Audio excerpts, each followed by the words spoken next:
Hi everyone. आज हम किसी टेक्निकल टॉपिक के बारे में डिस्कशन नहीं करेंगे। आज हम एक नॉन टेक्निकल टॉपिक के बारे में डिस्कस करेंगे। ये एक ऐसा टॉपिक है जो न किसी स्कूल में सिखाया जाता है, न किसी कॉलेज में सिखाया जाता है, न किसी कंपनीज़ में इसके बारे में डिस्कशन होता है। And that topic is financial management, और we can say wealth management, right? Now, I'm an IT trainer. I trained on different technologies to the IT employee. I'm working in one of the biggest IT companies. I've been working in the IT companies in last 9 years. बहुत सारे ऐसे trainees हैं जो मुझसे कहते हैं कि sir make a video on financial management और wealth management. So let's discuss about that today. Financial management या वेल्थ मैनेजमेंट को समझना है तो उसे एक एग्जाम्पल से समझते हैं। कोई भी एम्प्लॉय है या कोई भी बिजनेसमैन है जो अर्न करते हैं, so basically we can divide them into 4 categories. हम उनको 4 कैटेगरीज में डिवाइड कर सकते हैं। So let's talk about the category number 1। For example, there is an employ mister Ram जो 50,000 रुपये महीना कमाते हैं, ऑल राइट। लेकिन मिस्टर राम के साथ एक प्रॉब्लम है, उन्होंने ले रखा है लोन। सो मिस्टर राम 30,000 रुपये खर्च करते हैं अपने मंथली एक्सपेंडिचर पे, अपनी घरेलू ज़रूरतों पे, और 20,000 रुपये वो EMI भरते हैं बैंक को, right? So this is category number 1। Now let's talk about the second category of employ. Second category के लिए लेट्स एग्जाम्पल, मिस्टर रजत हैं, वो 50,000 रुपये महीना कमाते हैं। नाउ उन्होंने मिस्टर राम की तरह लोन नहीं लिया हुआ है, that is very good, but उनके जो मंथली एक्सपेंडिचर हैं वो बहुत ज़्यादा हैं, तो वो 50,000 रुपये महीना अपने मंथली एक्सपेंडिचर पे खर्च कर देते हैं। He doesn't save anything, he spent all the 50,000 rupees on his monthly expenditure, right? Now let's talk about the third category. Now in the third category, let's take an example. एक mister Rohit हैं, वो भी महीना 50,000 रुपये कमाते हैं, लेकिन वो फर्स्ट और सेकंड कैटेगरी से बेहतर हैं। क्यों बेहतर हैं? क्योंकि एक तो उन्होंने कोई लोन नहीं ले रखा, वो 30,000 रुपीज़ अपने मंथली एक्सपेंडिचर पे खर्चा करते हैं और 20,000 रुपीज़ वो सेव करते हैं, right? So definitely Mr. Rohit is better than Mr. Ram and Mr. Rajat. All right. Now let's talk about the fourth category of employee. Now in the fourth category of employee, हम एक example लेते हैं कि एक mister गौरव हैं, वो भी 50,000 रुपये महीना कमाते हैं।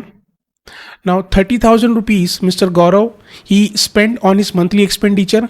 अपने मंथली एक्सपेंडिचर पे वो 30,000 रुपये खर्चा करते हैं और 20,000 रुपीज़ ही सेव्स, 20,000 रुपये महीना वो बचाते हैं। Now mister Gaurav is more smarter than the category number 1, 2 and 3, क्योंकि जो 20,000 रुपये महीना मिस्टर गौरव बचाते हैं वो 20,000 रुपये महीना वो करते हैं invest, right? Now investment itself is a very bigger topic. Investment अपने आप में एक बहुत बड़ा टॉपिक है। Investment banking itself is a very bigger topic, right? Now आप FD में इन्वेस्ट करना चाहते हैं, RD में इन्वेस्ट करना चाहते हैं, म्यूचुअल फंड्स में इन्वेस्ट करना चाहते हैं, या आप इक्विटी यानी शेयर्स में इन्वेस्ट करना चाहते हैं, that is totally up to you. Now investment के हिसाब से सबसे बड़ा प्रॉब्लम ये आता है कि people invest without research and without knowledge, right? This is the biggest problem of people right now. I will give you an example. जब हमें कोई फ़ोन ख़रीदना होता है तो हम तकरीबन 1 महीना या 2 महीना उस फ़ोन के ऊपर रिसर्च करते हैं कि हमें कौन से फीचर्स चाहिए, हमें कौन सा कैमरा चाहिए, हमें रैम कितनी चाहिए। So we do a lot of research, right? But when it comes to investment, because हमारे कोई रिलेटिव हैं या हमारा कोई फ्रेंड है, उन्होंने हमें सजेस्ट कर दिया है कि हमें इस स्कीम में या यहाँ पर इन्वेस्ट करना चाहिए, और ब्लाइंडली हम उस पर्टिकुलर स्कीम में इन्वेस्ट कर देते हैं, right? And this is what the biggest mistake people do. आपको कहीं पे भी अपना पैसा इन्वेस्ट करने से पहले काफ़ी रिसर्च करना चाहिए, काफ़ी नॉलेज लेना चाहिए, because it is your hard earn money, right? And you don't want to waste it. If you are going for an investment, you have to go for an investment with a lot of research, and then only you have to invest your hard earn money on that. Now we have discussed about the 4 category of people and 4 category of employee. Now what is the biggest takeaway from this discussion? Now the biggest takeaway from this discussion is that you should not fall for a trap of loan, right? आपको किसी भी स्थिति में loan के trap में नहीं फंसना है, and especially when you are a beginner and especially when you have just started your career. क्योंकि अगर आप लोन लेते हैं और अगर आप EMI पे करते हैं तो उसके बाद आप नहीं कमाएंगे, आपका बैंक कमाएगा, right? My father always use to give me that advice. मेरे फादर हमेशा मुझे ये सलाह देते हैं कि इंसान सोता है लेकिन इंटरेस्ट कभी नहीं सोता, राइट? इंटरेस्ट 24/7 चलता रहता है. Now here comes a point that a lot of people discuss that we should go for a home loan, कि अपना एक घर होना चाहिए, we should take a home loan, right? Now what expert says about it, that you should take a home loan or not. आपको home loan लेना चाहिए या नहीं लेना चाहिए? तो मैंने पहले भी ये पॉइंट कहा है कि अगर आप अपने करियर के बहुत ही अर्ली स्टेज पे हैं और अगर आपने अपना करियर अभी स्टार्ट किया है तो definitely you should not fall for a trap of home loan और एनी काइंड ऑफ लोन.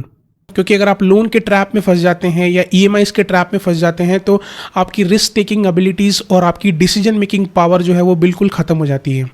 अगर आप जॉब स्विच करना चाहते हैं या किसी और प्रोफेशन में जाना चाहते हैं या आप कोई बिजनेस स्टार्ट करना चाहते हैं या आप कोई स्टार्टअप करना चाहते हैं और अगर आपने कोई लोन लिया हुआ है या कोई होम लोन ले रखा है तो डेफिनेटली आपके ऊपर एक प्रेशर रहेगा और उस प्रेशर के चलते आप ज़िंदगी में कभी कोई डिसीजन ले ही नहीं पाएंगे, right? So definitely at the age of 35 you have to explore your career, you have to explore your options. 35 की उम्र तक आपको अपने सारे ऑप्शन एक्सप्लोर करने चाहिए. आपको जॉब स्विच करना है या आप कोई स्टार्टअप करना चाहते हैं या अपनी लाइफ में कुछ नया स्टार्ट करना चाहते हैं, राइट? सो 35 की एज तक आप डेफिनेटली अपने करियर को एक्सप्लोर करें. And at the age of 35 if you found out that कि this is the right job for me, this is the right business for me, और अगर आप सेटल हो जाते हैं तो डेफिनेटली आपको लोन की ज़रूरत कभी पड़ेगी ही नहीं. लेकिन फिर भी अगर आप 35 की एज तक अपना करियर एक्सप्लोर कर चुके हैं and then you feel that yes this is the right time to buy a home and we should go for a home loan, then you can think of taking any kind of loan, right? If you really want to manage your wealth properly, अगर आप अपना wealth properly manage करना चाहते हैं, take a medical insurance ताकि आपके ऊपर कोई फाइनेंशियल बोझ ना पड़े. Do not take a loan at least at the age of 35. Explore the options, explore your career. Do save your money. अपना पैसा ज़रूर सेव करें. Invest your money with a proper knowledge and with a proper research. All right. I hope this discussion is quite informative for you. Till then, be safe. Keep learning. Keep smiling. खुश रहिए, खुशियाँ बांटते रहिए. This is Pawan signing off.